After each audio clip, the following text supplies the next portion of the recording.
Hello students, कल हमने पढ़ा था सेट की definition, how to represent a set. तो बेटा अब उसके बाद हम आगे पढ़ते हैं टाइप्स ऑफ सेट्स। और टाइप्स ऑफ सेट्स में हमारा पहला सेट है एम्पटी, नल और वॉइड। देखो बेटा, जैसा कि नाम से हमें पता चल रहा है, एम्पटी का मतलब खाली, जिसमें कुछ भी ना हो। वॉइड और नल का मतलब भी क्या होता है बेटा? खाली, जिसमें कुछ भी ना हो। A set which does not contain an element, जिसमें एक सिंगल एलिमेंट भी ना हो, उस सेट को हम क्या कहेंगे बेटा? उस सेट को हम क्या कहेंगे? एम्पटी सेट कहेंगे। और उसे रिप्रेजेंट किया जाता है एक सिंबल फाई से। किससे रिप्रेजेंट किया जाता है बेटा? सिंबल फाई से, या फिर ब्रैकेट्स में कुछ भी नहीं लिखेंगे, बिल्कुल खाली छोड़ देंगे।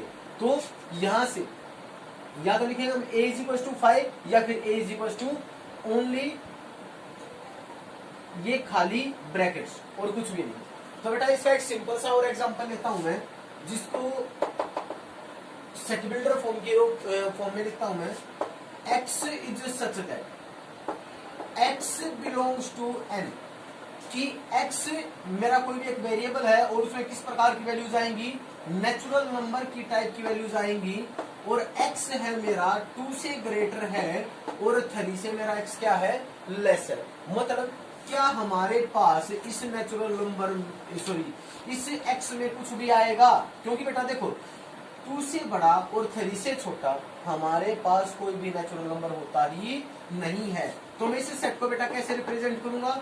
या तो लिखूंगा ऐसे a इज इक्वल टू 5 और a is equal to only this brackets. तो बेटा एक छोटी सी बात और बताना चाहूंगा कि काफी बच्चे क्या गलती करते हैं, इसको ऐसे लिख देते हैं a इज इक्वल टू 5, ठीक है, जो कि क्या है बेटा? हमारा बिल्कुल गलत है। वो गलत कैसे है? क्योंकि इसमें इस सेट में हमारे पास एक एलिमेंट आ गया। और कैसा एलिमेंट आ गया? 5 की टाइप का एक एलिमेंट आ गया। इसलिए हम क्या लिखेंगे? या तो सिंपल 5 या फिर ये ब्रैकेट्स। इसके बाद बेटा हम बात करते हैं सिंगलटन सेट की। सिंगल का मतलब क्या होता है? अकेला। ऐसा सेट जिसमें सिर्फ और सिर्फ कितने एलिमेंट हो बेटा? एक ही एलिमेंट हो, उसे क्या कहूंगा मैं? एक सिंगलटन सेट कहूंगा। मैंने एक सिंपल सा एग्जांपल लिया है, इसमें एक ही एलिमेंट पड़ा है 5। और एक सेट बिल्डर फॉर्म में और लिख देता हूँ x belongs to n and x square is equal to 9। तो अब यहाँ इस x में हमारे पास क्या जाएगा बेटा? सिर्फ और सिर्फ 3 जाएगा। क्योंकि जब मैं यहाँ से x की वैल्यू निकालूंगा तो वो बेटा हमारे पास प्लस माइनस कर आएंगी, लेकिन नेगेटिव वैल्यूज तो नेचुरल नंबर में होती ही नहीं है। तो इसे सिर्फ और सिर्फ 3 आएगा। और ये कैसा सेट हो गया बेटा? हमारा सिंगलटन सेट हो गया। So pause the video to note it down. तो बेटा आगे हम पढ़ते हैं फाइनाइट सेट। हम पढ़ चुके हैं एम्पटी सेट और सिंगलटन सेट। तो इसके बाद बेटा अब हम पढ़ते हैं कौन सा? Finite set. फाइनाइट का की सिंपल सी डेफिनेशन बेटा, having countable number of elements. मतलब ऐसा सेट जिसके एलिमेंट्स को हम क्या कर सकते हैं बेटा? काउंट कर सकते हैं। तो उस सेट को हम क्या कहेंगे बेटा? फाइनाइट सेट कहेंगे। देखो यहाँ पे मैंने एक एग्जांपल लिखा है, a is equal to AEIOU, means मैंने n एलिमेंट्स को काउंट किया 1 2 3 4 5। मीन्स यहाँ कितने एलिमेंट हो गए बेटा? इस सेट में हमारे पास 5 एलिमेंट्स है। अब मैंने इस सेट को देखा, x is such that x belongs to n, कि x किससे बिलोंग करता है? नेचुरल नंबर से। और x में क्या क्या जाएगा? 100 या उससे छोटे नंबर से। तो मैं इसीलिए बता सकता हूँ कि इस सेट में कितने एलिमेंट्स हैं बेटा? 100 एलिमेंट्स है। तो आइए बात समझने। तो इसके बाद बात करते हैं हम कार्डिनल नंबर की, या फिर ऑर्डर ऑफ अ सेट की, कि द नंबर ऑफ एलिमेंट्स। क्या कहा कि सेट का ऑर्डर या फिर कार्डिनल नंबर कैसे पता चलेगा? कि उस सेट में जितने भी एलिमेंट प्रेजेंट हैं उसी को क्या कहा जाएगा? उन्हीं की संख्या को, उन्हीं के नंबर को हम क्या कहेंगे? कार्डिनल नंबर या फिर ऑर्डर ऑफ दैट सेट। मैंने देखा कि इस सेट में बेटा 10 एलिमेंट हैं, तो मैंने लिखा number of element in A is equal to 10। तो इस सिंबल से हम क्या दिखाएंगे बेटा? यहाँ से कि number of elements in A is equal to 10। तो इसको क्या कहेंगे? 10 is the order of this set. तो इसके बाद हम बात करते हैं बेटा अगले सेट की, जो कि हमारा क्या है? Infinite set. जिसके नाम से ही पता चल रहा है कि भाई does not having countable number of elements, ऐसा सेट जिसमें काउंटेबल नंबर ऑफ एलिमेंट्स हो ही ना, तो उस सेट को मैं कैसा सेट कहूंगा बेटा, इनफाइनाइट सेट। देखो मैंने एक एग्जांपल लिखा, set of all points on a line. मान लीजिए बेटा मेरे पास ये एक लाइन, अब इस लाइन पे कितने पॉइंट्स लाई करते हैं, इस लाइन पे तो बेटा इनफाइनाइटली मैनी पॉइंट्स लाई करते हैं। तो क्या हम इन पॉइंट्स को काउंट कर सकते हैं, बिल्कुल भी नहीं कर सकते। तो कैसा सेट होगा बेटा ये पॉइंट्स का, इनफाइनाइट सेट। मैंने लिखा सेट ऑफ नेचुरल नंबर 1 2 3 4, उसके बाद मैंने लगा दिया बेटा 3 डॉट। इन 3 डॉट का मतलब क्या है कि ये एक 1 2 3 4 इसी सेम पैटर्न को फॉलो कर रहे हैं, इसलिए मैंने 3 डॉट लगा के सो ऑन करके छोड़ दिया। आ रही है बात समझ में। तो अब हमारे पास इनफाइनाइट सेट काफी सारे हो गए बेटा, जैसे कि natural number, whole number, integer, real number, complex numbers, इन सभी के सेट को हम कैसे सेट करेंगे बेटा, इनफाइनाइट सेट। तो मैं बता देता हूं यहाँ पे कि किसको कैसे रिप्रेजेंट किया जाता है, एन से। बार बार हम पढ़ रहे हैं, कौन सा सेट होगा बेटा, नेचुरल नंबर का। जेड से हमारा कौन सा सेट होगा बेटा, इंटीजर्स का। और आर से हमारा कौन सा होगा बेटा, रियल नंबर का। और सी से हमारा कौन सा होगा बेटा, कॉम्प्लेक्स नंबर का, जो कि हमारा 5th चैप्टर है, आगे पढ़ेंगे। और क्यू से बेटा हमारा कौन सा हो गया, रेशनल का। मैं लिख देता हूं, ये तो हो गया बेटा रेशनल का, ये हो गया हमारा कॉम्प्लेक्स नंबर, ये रियल, ये इंटीजर, और ये होगा बेटा हमारा कौन सा सेट, नेचुरल का हो गया। ठीक है। और इरेशनल का भी रिप्रेजेंट करना चाहो तो टी से करते हैं, इरेशनल नंबर। एनसीईआरटी में टी से रिप्रेजेंट कर रखा है इरेशनल नंबर्स के सेट को। तो यहां तक की बात बेटा आपको समझ में आई होगी। So pause the video to note it down. Okay, तो बच्चों अब हम बात करेंगे आगे इक्विवेलेंट सेट्स की। तो इक्विवेलेंट सेट्स कौन से होते हैं, देखते हैं बेटा। टू फाइनाइट सेट्स, मतलब वो सेट, वो दो सेट जो फाइनाइट है, मतलब जिसके हम एलिमेंट्स को काउंट कर सकते हैं। A and B are equivalent if number of element in A will be equal to number of element in A B। अगर उन दोनों सेट्स में नंबर ऑफ एलिमेंट्स सेम है तो हम उन दोनों सेट्स को क्या कहेंगे बेटा, कि वो दोनों सेट्स कैसे हैं हमारे, तो वो दोनों सेट है बेटा हमारे इक्विवेलेंट सेट। तो मैंने देखा कि पहले ए को चेक किया, अब देखो बेटा यहाँ पे नंबर ऑफ एलिमेंट है हमारे 5, तो ऐसे ही number of element in B भी हमारे क्या है 5। तो देखो नंबर ऑफ एलिमेंट दोनों में हमारे क्या है, सेम है। तो इन दोनों सेट्स को बेटा मैं क्या कहूंगा कि दोनों सेट्स हमारे कैसे सेट हैं, इक्विवेलेंट सेट्स। तो इसके बाद हम बात करते हैं बेटा इक्वल सेट्स की। यह थोड़ा सा डिफरेंस है इक्विवेलेंट में और इक्वल में। यहाँ आपको कंफ्यूजन भी होगा क्वेश्चन सोल्व करते टाइम, लेकिन ध्यान रखना कि इक्वल कौन से होते हैं और इक्विवेलेंट सेट्स कौन से होते हैं। इक्वल सेट्स की बात करते हैं बेटा कि वो सेट, वो दो सेट जिनमें नंबर ऑफ एलिमेंट्स यू के यू, मतलब every element of A is an element of B, and vice versa का मतलब क्या बेटा, every element of B is an element of A. देखो एग्जांपल से समझते हैं कैसे, कि मैंने ए लिया 1 2 3 4, अब बी देखा 1 2 3 4, ऑर्डर मैटर नहीं करता बेटा। ये चीज हम पहले भी सीख चुके हैं कि ऑर्डर इज इमैटेरियल, ऑर्डर मैटर बिल्कुल भी नहीं करता है। सेट के एलिमेंट्स चाहे कैसे भी रखे हों, लेकिन एलिमेंट्स सेम होने चाहिए। देखो इन दोनों सेट्स में सेम एलिमेंट है। अब मैंने यहाँ देखा सी सेट को, तो क्या मैं यहाँ से कह सकता हूँ कि A is equal to B. अब बात करता हूँ बेटा मैं सेट सी की। तो इस सेट में हमने देखा कि x में वो वैल्यूज आएंगी जो नेचुरल से बिलोंग करती है और 10 के इक्वल है या उससे छोटी है। और डी में देखो बेटा नेचुरल नंबर ही है जो 10 के इक्वल है और उससे छोटे हैं। तो क्या मैं कह सकता हूँ कि जो हमारा सेट सी है और जो हमारा सेट डी है वो दोनों हमारे क्या हैं, इक्वल सेट हैं। तो आपको समझ में आया होगा what is the difference between equivalent and equal. Equivalent वो होते हैं जहां नंबर ऑफ एलिमेंट्स सेम होते हैं और जहां एलिमेंट्स ही सेम होते हैं। यहाँ एलिमेंट्स मैटर नहीं करता, एलिमेंट्स चाहे कुछ भी हो लेकिन उनकी संख्या सेम होनी चाहिए। यहाँ एलिमेंट्स ही सेम होने चाहिए इक्वल में। तो so pause the video to note it down.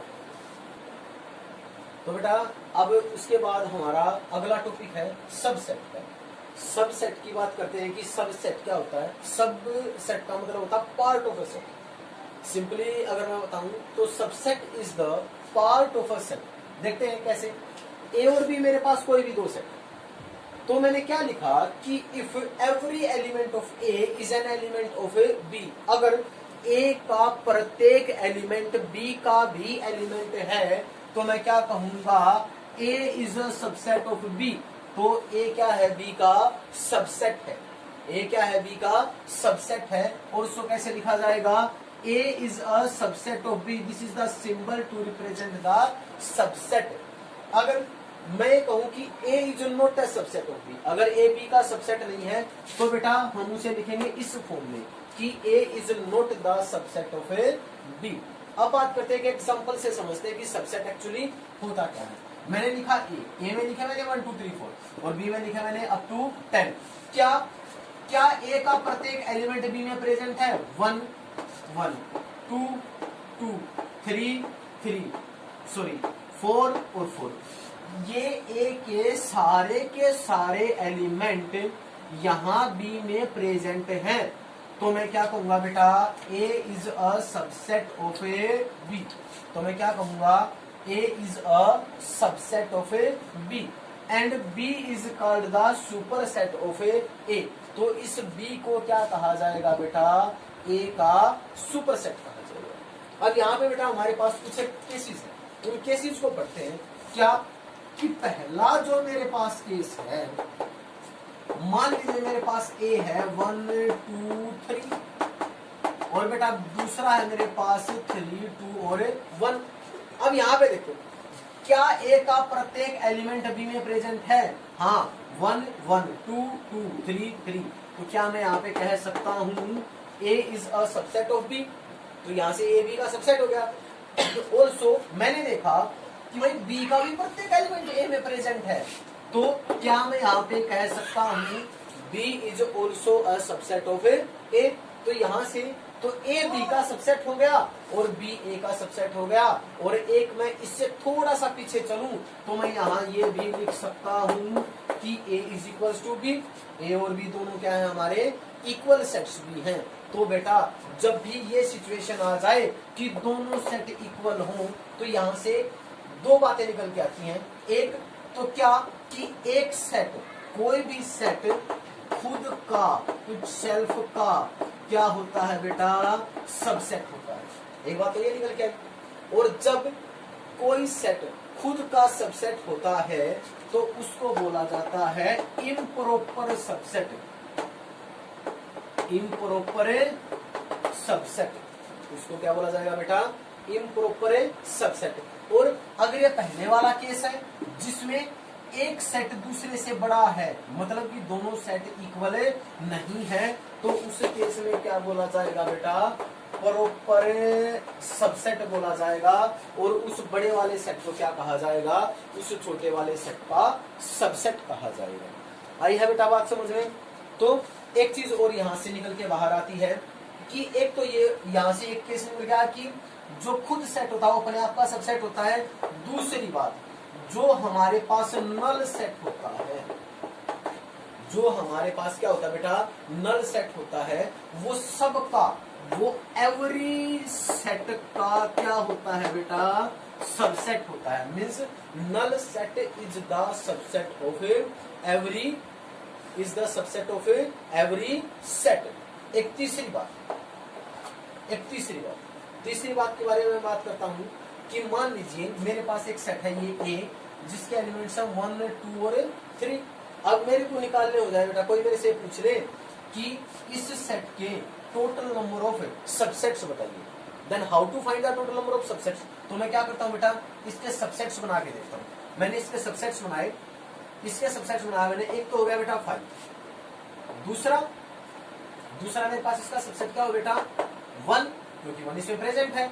फिर एक क्या हो इसका सबसेट 2, फिर एक सबसेट इसका क्या हो बेटा 3 हुए। 1 भी है, 2 भी है और 3 भी, और 5 तो है ही सबसेट।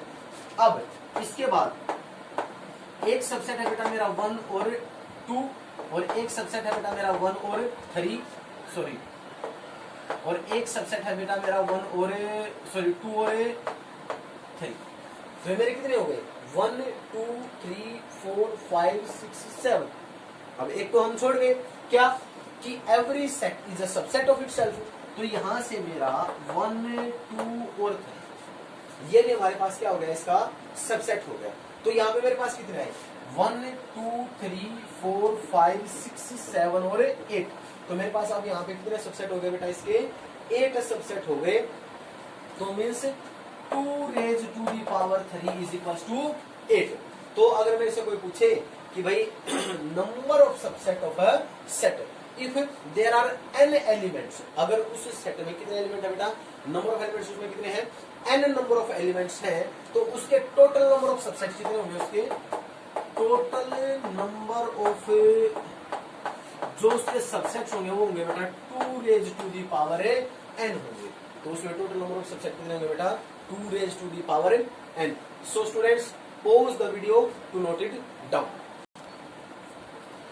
ओके तो स्टूडेंट्स अभी हमने पढ़ा था कि सबसेट्स क्या होते हैं, सबसेट्स के बारे में पढ़ा, प्रॉपर और इम्प्रॉपर सबसेट्स क्या होते हैं। तो अब हम पढ़ते हैं उसके बाद एक अगला set which is related to the subsets. कैसे, power set, collection of all subsets of a set. कि मान लीजिए मेरे पास कोई सेट है, उस सेट के जितने भी सबसेट हैं उन सभी सबसेट्स के सेट को हम क्या कहेंगे, पावर सेट कहेंगे। देखते हैं बेटा कैसे। मेरे पास एक सेट था A 1 2 3, मैंने उसके सभी सबसेट्स लिख लिए जो कि मैंने अभी थोड़ी देर पहले भी लिखे थे। तो इन सभी के सबसेट्स, जो ये सभी सबसेट्स हैं और इनके जो सेट हैं उन सेट को हम क्या कहेंगे बेटा, पावर सेट ऑफ A। मतलब इस सेट का पावर सेट क्या होगा कि इस सेट के सभी सबसेट्स का जो सेट होगा उसको हम क्या कहेंगे बेटा, पावर सेट। उसको क्या कहेंगे, पावर सेट।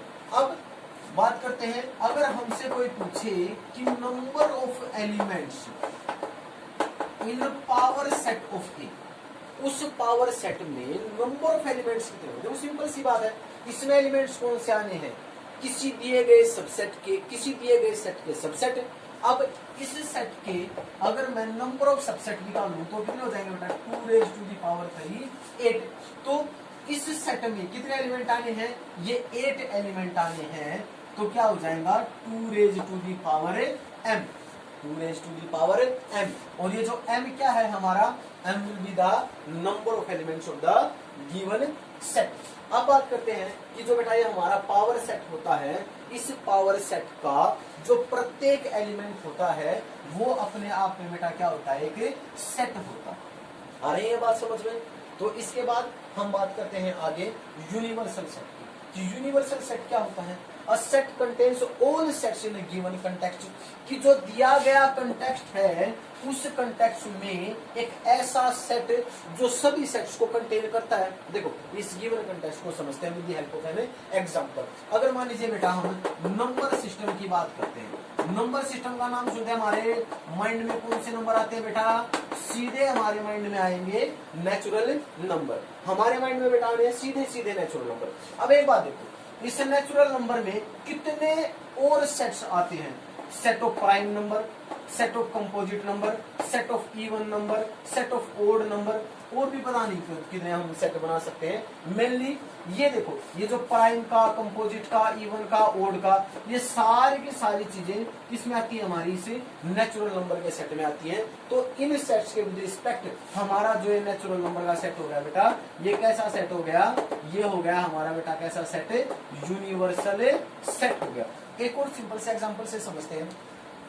अगर मान लीजिए हम बात करते हैं कि ह्यूमन पॉपुलेशन की बात करें, अगर मान लीजिए हम ह्यूमन पॉपुलेशन के बारे में बात करें कि भी set regarding to human population, तो हम यूनिवर्सल सेट किसको कहेंगे, पॉपुलेशन ऑफ होल वर्ल्ड। हम ये तो कहे नहीं उसको। तो अब देखो, अगर मान लीजिए मैं लेके चला पॉपुलेशन ऑफ होल वर्ल्ड, तो इस जो ये पॉपुलेशन होगी इस सेट में क्या जितनी भी कंट्रीज हैं हमारी ऑल ओवर द अर्थ, जितनी भी कंट्रीज हैं, क्या वो सारी कंट्रीज की जो पॉपुलेशन है क्या वो इस सेट में आ जाएगी ना।